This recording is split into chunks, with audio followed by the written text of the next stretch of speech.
basically went to the doctors and he politely said, you've broke your penis, which I thought was impossible, right? I thought it was impossible, but apparently not. So I broke it. Not literally, like obviously it doesn't break, but it didn't work. I couldn't get an erection. I couldn't have a pee. I couldn't go to the toilet. And then it went blue, purple, and then it went black. And it took for a few weeks to recover.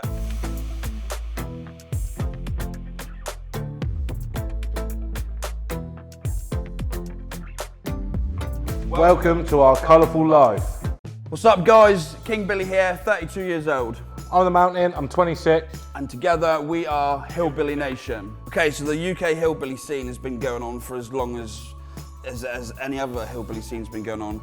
Basically, the definition and the word hillbilly is just anyone from the hills that is, country folk, doesn't really spend much time in towns or cities, built up areas. We're very outgoing, we're very rural, and we don't really have much respect for the law. We uploaded a video of my brother-in-law's fine in a pair of red chainsaw trousers, and basically, because he's got a nice bum, and there's lots of men and women on TikTok who quite like nice bum in red pair of jeans, chainsaw trousers, it kind of blew up overnight, went viral, and that was kind of the starting point for things to follow. Didn't quite look the same when me and Mountain put red chainsaw trousers on, so. But yeah, that's what happened basically.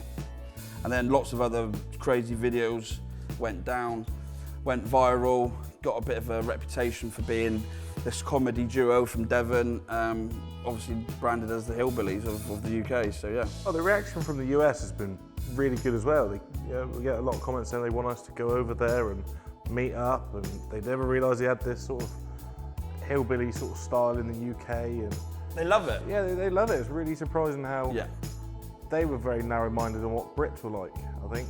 So they underestimated us, basically. We're not just all tea sipping in the Send community, marmalade eating people. There's a bit of a trait behind being a hillbilly, and that's not always being a law-abiding citizen, shall we say. Only petty crimes, little stuff. We can get away with a little bit more in the countryside because there's not very many people out. Not to say that we're up to mischief or we're doing no good, but like if you don't tax your car for 12 months. No one's gonna really be too upset about that. But then, Just don't go any populated areas. Yeah, basically. Stay out of built-up areas and you'll be fine. My favourite insane stunt was jumping the limo for Channel 4. I think that was definitely up there with some of the best things we had done. We had a limo filled with water, put him in the back, then tried jumping 5 caravans and a load of straw bales. Successfully crashed. One of my most unsuccessful stunts, but it wasn't really a stunt. It was back in the day when I was racing enduro. I was going flat out through the woods, and some guy in the enduro world, you put your leg out, and it means that you can go past, flat out, all gas, no brakes. Right at the last minute, the chap decided to go into the same rut as me, and I obviously steered off, and I went straight into a tree. Now the tree, the bike went one way, and I kind of hugged the tree, bear hugged the tree like this, scissored the tree.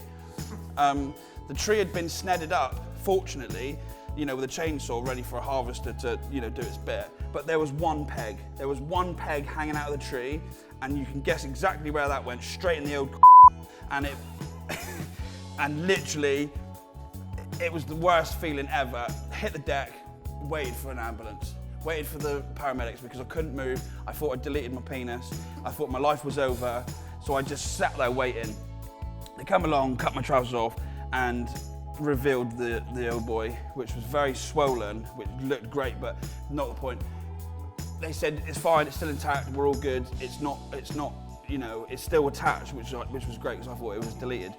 And then I went back, finished the race with my trousers all cut. It was brilliant. It was a very biblical moment.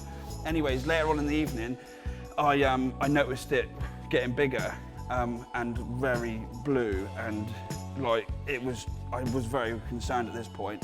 So basically went to the doctors, and he politely said, you've broke your penis, which I thought was impossible, right? I thought it was impossible, but apparently not.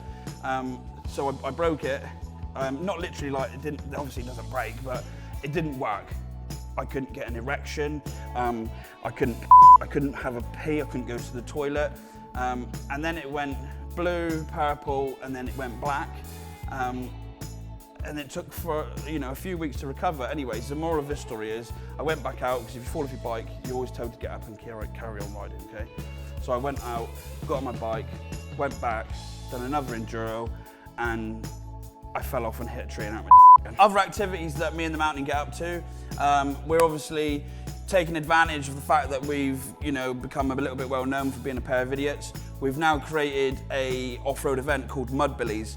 So we've been running for a couple of years now, and it's basically an event for the whole family of all generations and of all abilities, for people to come and basically do all things off-road. Come and compete or come and watch, drink beer, have a good time, and yeah, not take life too seriously. It's fancy dress, isn't it? Everything's fancy dress, all tongue-in-cheek.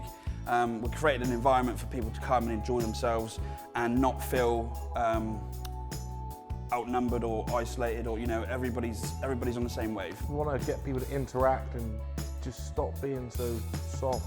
Do stuff that we used to do as kids, but bigger, better. We're trying to delete the snowflake generation and encourage people and the younger generation to go out, be a bit mad, do some crazy stuff. Don't be afraid to climb a tree, dig a hole, go down the slide on your push bike, and not be glued to your phones 24 hours a day. My parents' reaction from starting Hillbilly Nation and becoming the man that I am today, it all stemmed from growing up and having ADHD, undiagnosed as a child, and only recently being diagnosed the last several years.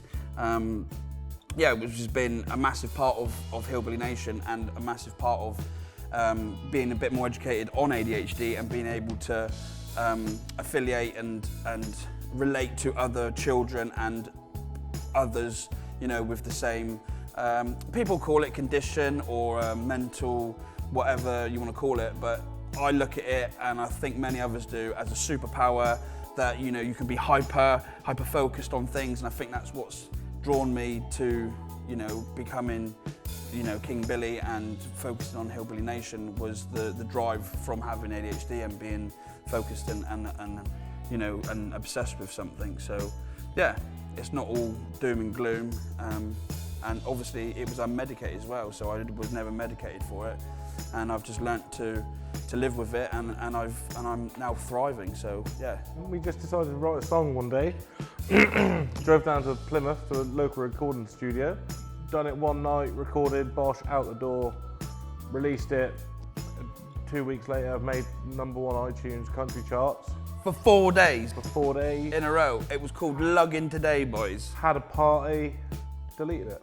And you can't download it, you can't stream it, because we deleted it. But just the moral of the story is that we come up with an idea, we wrote it, we executed it, we got to #1, and then we deleted it, and we don't even care. Like, we'll probably write another one or something, But the moral of that story is, if you put your mind to something, you can do anything.